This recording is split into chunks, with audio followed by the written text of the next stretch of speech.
book Freak the Mighty by wagner-garcia.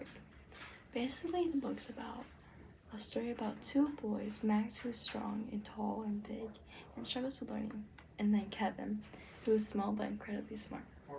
Together, they form an unforgettable friendship as Freak the Mighty. Have you ever had a friend who made it feel like you could do anything? That's what the story's all. My favorite part of this book is when Max and Kevin first become Freak the Mighty. It's such a powerful, important event of this book, and I honestly think it really brings the book together, and I think all you guys would find it interesting. Now we'll show some clips about what other people thought about this book as well. Freak the Mighty is such a touching story. It follows two boys, Max and Kevin, who form an incredible friendship despite their challenges. Max is a big kid with a tough past, while Kevin is a brilliant boy with a physical disability. Together they create their own adventures and face the world as a team. The themes of friendship, bravery, and overcoming obstacles really shine through. It's a heartfelt read that leaves a lasting impression. Hey there, I'm Maddie Wells. Today I'll be sharing my opinions about the book Freak the Mighty by wagner-garcia. The book Freak the Mighty is about an unusual friendship between two boys, one boy being Max. Max has a learning disability, which makes it hard for him to read and stuff. He's also very tall and struggles with some past family problems. But the boy down the street named Kevin, aka Freak, has a physical disability that he was born with and can't get rid of. The only way is to get surgery, and which is really hard for him to comprehend. Freak is also super smart. But Max never had a problem with Freak. He thought he was cool. This led them to have a powerful friendship together and take on many adventures. After watching a review on the book from someone else's perspective, you can really tell how good this book is and how creative the author has been with this book, creating it and coming together with it. The library is a place where imagination knows no bounds. At the Wayland Union Media Center, you can grab a book, find a cozy spot, and let your mind wander into new worlds. Designed for students to explore, learn, and enjoy, the library offers all resources you need, supported by a friendly and dedicated staff ready to help.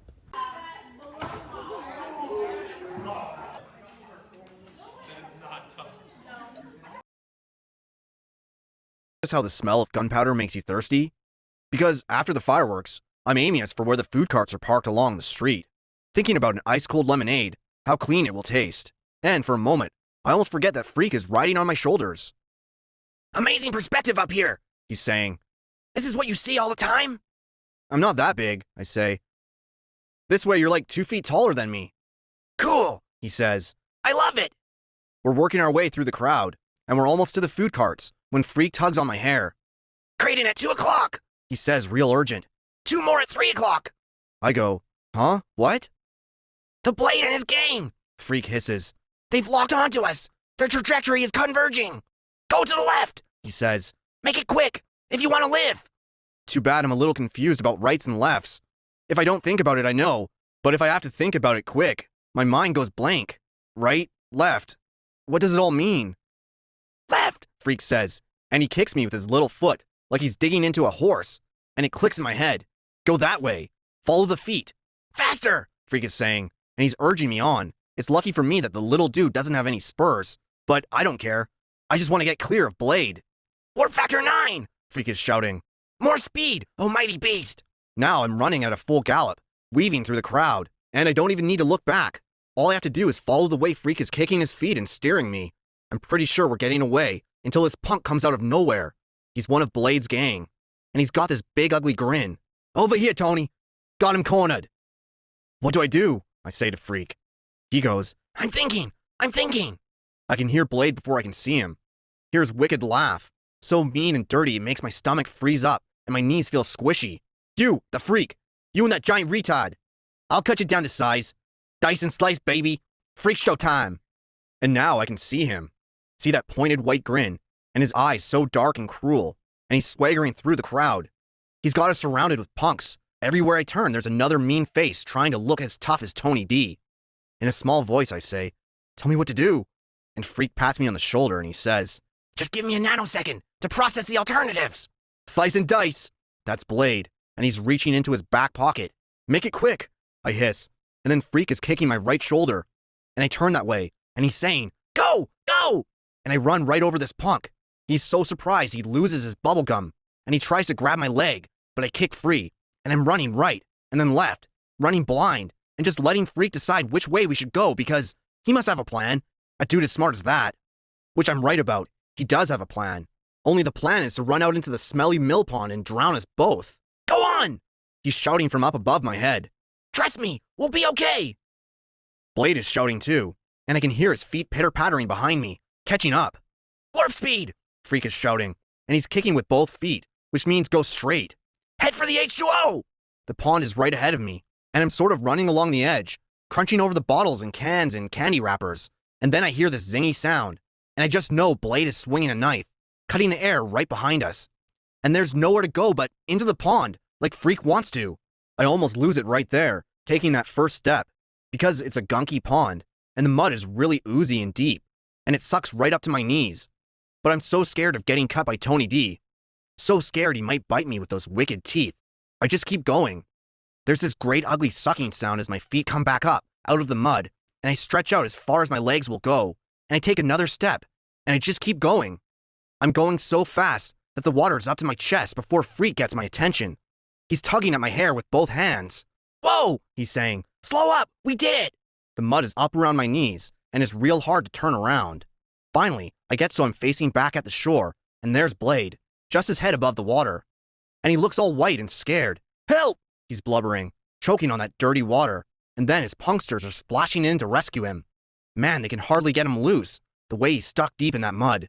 And before they drag him to shore, they're all covered with slime and mud. They're gasping like fish, almost too tired to cuss us out. But that doesn't last. Blade is covered with mud right up to his neck, which on him looks natural. He turns to his gang, who looks as slimy as he does. Get some rocks! It's target practice time! What do we do now? I ask, because the mud is sucking me down. It's over my knees now, and the water is right up under my arms, and even Freak's feet are getting wet. Wait, Freak says. The cavalry's coming! Can't you hear that bugle? I'm listening, but I can't hear anything except for Blade and his gang. I have a quest in mind! And he stands up in the window, and I can see he's got a Darth Vader costume on, except he's not wearing the mask part. He opens the window all the way. Finally, I figure out it's hard to see because the Darth Vader cape is hanging in my eyes. But by then, we're at the end of the block, and the storm drain is right there by the curb. See if you can pull it open, Freak says. He's standing with his arms folded, and the expression on his face. Well, he really does look like a pint-sized Darth Vader. I hook my hands in the storm drain grate and give it a heave, but nothing happens. I can't budge it. Try again, he says with his arms folded, like he's Lord of the Universe. I try again, and it's like the grate is super glued or something. No way I can pull it up. Freak is tugging at my leg, and he goes, Option 2 is now in effect. He reaches inside his little cape. Out comes a flashlight, one of those small kinds that looks sort of like a cigarette lighter, and also a spool of kite string. I devised a special retrieval device, Freak says. Looks like a bent paperclip on a string, I say, and Freak tells me to shut up and follow orders. You hold the string, he says, and then he gets down on his hands and knees and shines the little flashlight through the grate. Can you see it? He asks. Can you? I look, but it's hard to see anything, and it smells like something died in the storm drain. Which, come to think of it, it probably did. Rats are worse. Down there, Freak says. The beam is hitting it right now. That's just a piece of junk. Wrong, Freak says, real fierce. It looks like a piece of junk. It may very well contain fabulous wealth. Drop the line down and see if you can hook it. I'm thinking, boy, what a butthead, rolling in the dirt for this little Darth Vader so we can play pretend games in the middle of the night. But I do what he asks. I drop the hook down, and much to my surprise, it actually hooks into something. And when I pull up the kite string, I can see what it is. A purse, I say. Looks like a grotty old purse. Careful, Freak says. Pull it up to the grate so I can grab the strap. I bring it up an inch at a time, and Freak, manages to get his small hands down through the grate and grab hold of the soggy old purse, and then he almost drops it. I yank up on the kite string, and we both manage to squeeze the slimy purse up through the bars. Phew! Mission accomplished, Freak says. The old purse is torn and wet, and I don't want to touch it unless I have gloves on. Gross, I say. Somebody must have flushed it down a toilet. No way, Freak says. Maybe we should reconsider this particular quest, Freak says. He's up there on my shoulders, and he's getting fidgety, squirming around. But we're already outside the apartment door and... Get out of here, I'm thinking. Then, before I can get my feet moving fast enough to leave, this woman's voice is cussing us out. Iggy, she says. Iggy, come here and see this.